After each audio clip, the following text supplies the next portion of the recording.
Seth, Steve, congratulations. You guys have made it to this final round of competition, and that means we're sending you back to your home forges to recreate this iconic weapon from history. Napoleon's saber.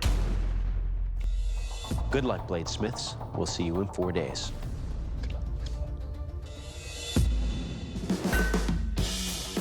I'm back home at my home forge in Goche, Mississippi, and I'm going to be working on Napoleon's saber. Round one, I let the pressure get to my head and I didn't meet parameters, so I'm really gonna have to make sure that I don't get flustered and make this thing beautiful and functional as well. I decided to go with 5160. It is a great spring steel, but I'm looking at the blade and I think I have a little too much curvature.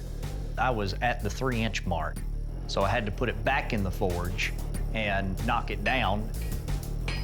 I knocked it down a little too far.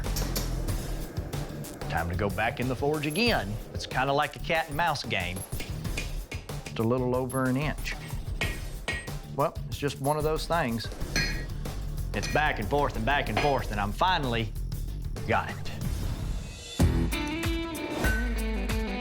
I'm back at home, I'm in my comfort zone. The lack of power tools could put me at a disadvantage, so I need to plan wisely. I've got a nice bar of 5160. It's gonna make a good, strong sword. It is super hard to hammer, and I'm gonna have to just get after it and know that day one is gonna be tough, but I'm gonna have to suck it up. We're gonna be here a while. For the pommel, I'm using 1-inch solid hot rolled steel. I've got a lot of metal to move, and I'm a little bit worried that I might not get all this metal moved today.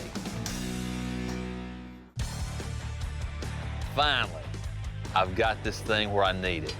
We're at the correct length, the correct thickness. The day is a success. All right, feels pretty good.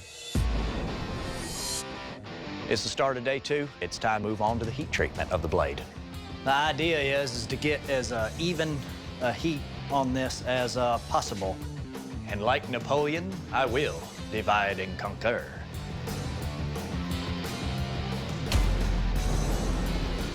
I don't feel no ticks. I don't feel no tings. I have a hardened blade. It's time to do a rough fit up of the wood part of the handle and the pommel. And this is going to taper down to brass.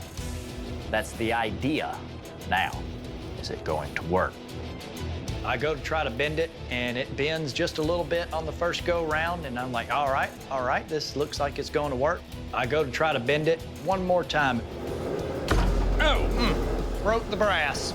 That was my biggest piece of brass that I could have used for it, so that's kind of down the drain. At this point, I don't really know what to do, but I look down at the floor, and I'm looking at the deer antlers that I have, and I notice the curvature in them. No one says that it has to be made out of brass, copper, or gold. As long as I hollow it out and it has a nice taper to it and it fits the hand, why not a deer antler? We got to fit. Today we'll be quenching the blade. The quench is a moment that can go horribly wrong. I've got to get the entire blade one nice uniform temperature. It's not going to be very easy in the short forge that I have, so what I plan on doing is building an oven at the back side of the forge. This oven's going to keep my point warm, but not let it cool off. Should be a good help. So I've got the forge turned up as high as it'll go. I've got my little butane torch in the front. All right, here we go.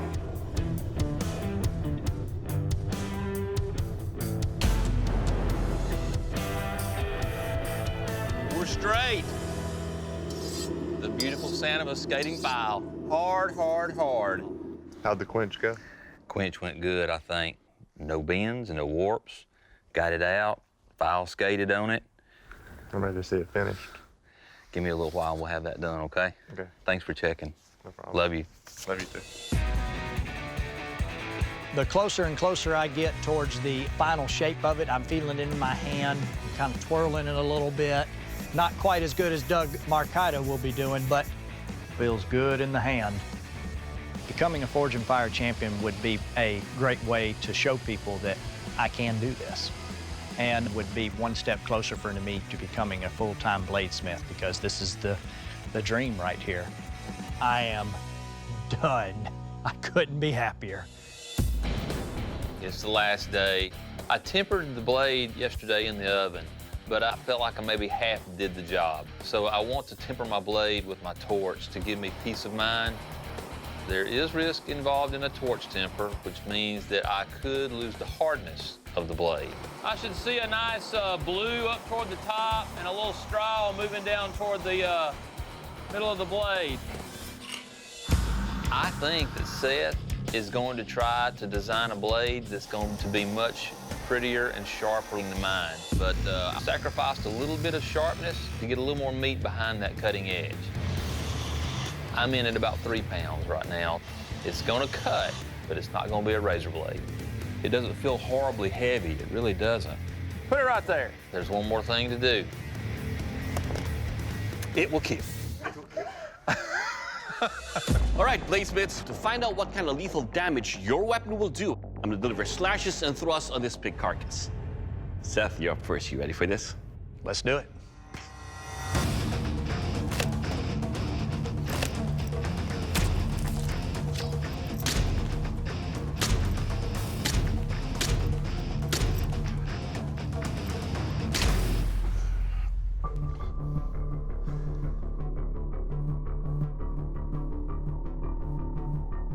All right, Seth, from the snotter to the trotter, every cut with this, as you can see, offers a very deep, lacerating cut. The only issue is that your blade did pick up a little bit of a bend. But overall, sir, with the way this weapon moves and feels, it will kill. Thank you very much. Good job. All right, Stephen, your turn. You ready, sir? Yes, sir.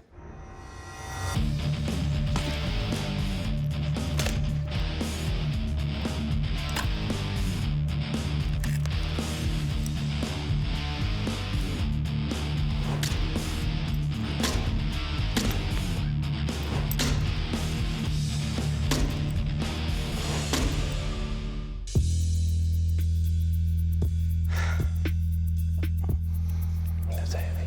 Too heavy. All right, Stephen, let's talk about your saber here.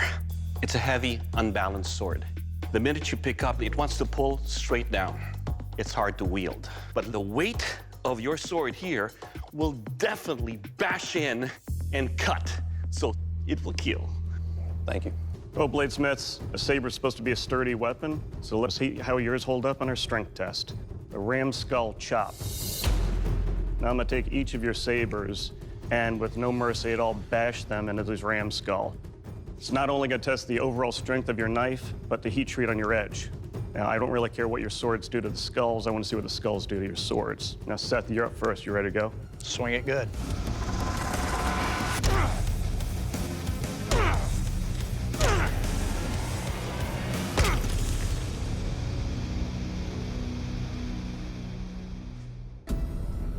All right, Seth, your edge held up, but we do have a bigger bend in the blade than we had before. Your guard is now mobile, and both of your bolsters came off as well. So this mechanical connection right in here failed, but the connection between your blade and your handle is still sturdy. You took some damage, but you survived. Good job. Thank you, sir. Steve, after seeing that, how you feel? I don't know. Let's see.